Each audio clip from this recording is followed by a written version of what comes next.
আসসালামু আলাইকুম, welcome back to my channel. নতুন একটি ভিডিও নিয়ে চলে আসলাম আপনাদের সাথে শেয়ার করতে। আজকে আমি রোজার একটা ভিডিও শেয়ার করব।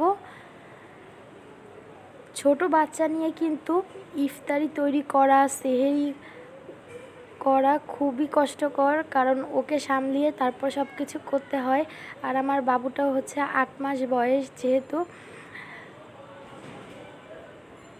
তো রাতের বেলা হচ্ছে আমি কিছুটা করে রাখি ইফতারির জন্য। কালকে একটু স্পেশাল ইফতারি বানাবো, এই জন্য একটু করে রাখতেছি। এখানে হচ্ছে আমি ফালুদা বানাবো কালকে, সেই জন্য আমি এখনই করে ফ্রিজে রেখে দিব, ঠান্ডা হয়ে যাবে। তারপর এর উপর থেকে ফল, আইসক্রিম সব কিছু দিয়ে খেতে পারবো। আর ঠান্ডা ঠান্ডা কিন্তু রোজার সময় খুবই মজা লাগবে। আর দিনের বেলা করে ঠান্ডা করা খুবই কষ্টকর, ওই সময় আসলে হয় না করা। আর এখন আমি গরম পানি করে নিয়েছি, এতে লবণ আর অল্প একটু তেল দিব, দিয়ে এখানে আমি পোলাওর চাল বয়েল করে নিব।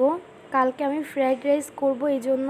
আর এইখানে ছোলা, ডাল সব ভিজিয়ে রাখতেছি। এখন ভিজিয়ে রাখলে কিন্তু কালকে একদমই নরম হয়ে যাবে।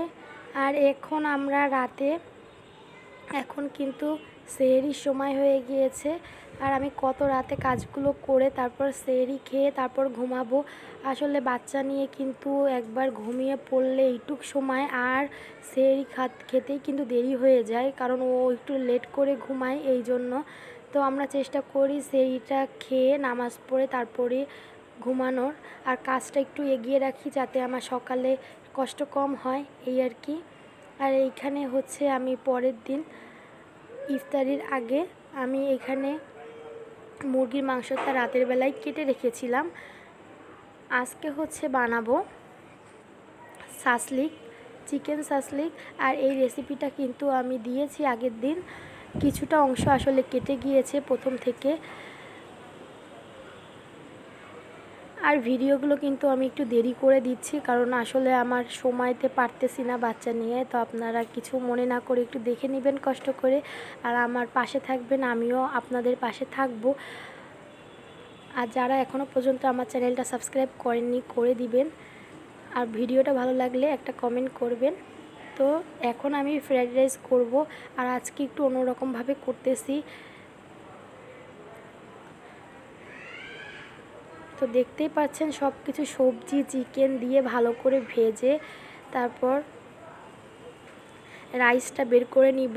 রাইসটা কিন্তু আমি ঠান্ডা করে ফ্রিজে রেখে দিয়েছিলাম। এইভাবে রাখলে খুবই ঝরঝরে হয় আর খুবই ভালো লাগে। একদিন আমি ফ্রাইড রাইসের রেসিপি দিব, আর আমার হাতে যে খেয়েছে সেই বলেছে খুব মজা হয়েছে। আমি কিন্তু আমার মতো করে বানাই। এইখানে হচ্ছে আমি সব ইফতারি বানিয়েছি। এইখানে সব রকমের ইফতারি আমি রেডি করে টেবিলে দিয়েছি। আর আজকে আমার আব্বু আম্মু এসেছে, তো তাদের খেতে দিলাম। আর কালকে আমাদের বাসায় দাওয়াত, কালকে আমাদের বাসায় যাব। তো আসলে আমি সব কিছু রেডি করেও পারিনি, বাটিতে দিতেও পারিনি। আসলে বাচ্চা নিয়ে সব কিছু সামলানো অনেক কষ্টকর। তো আজকের মতো আল্লাহ হাফেজ, সবাই ভালো থাকবেন, সুস্থ থাকবেন। ভিডিওটা ভালো লাগলে একটা লাইক, কমেন্ট করে দিবেন।